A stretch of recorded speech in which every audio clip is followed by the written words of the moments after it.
Welcome back to another technical video. Today we're going to be going through your question, answering it, and hopefully finding that solution. Guys, remember to stay just a little bit crazy like me, and hopefully you find that resolution. Now, let's continue on to the video.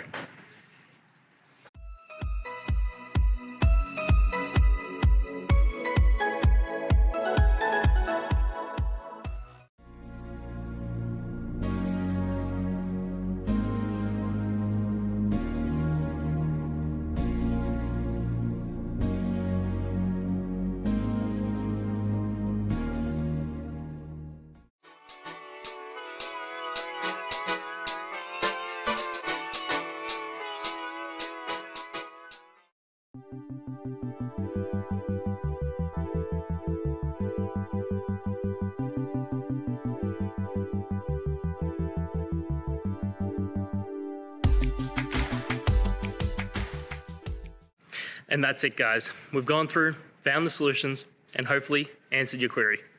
If it did, please hit subscribe. I really appreciate it. And until next time, I hope you have a good one. Cheers.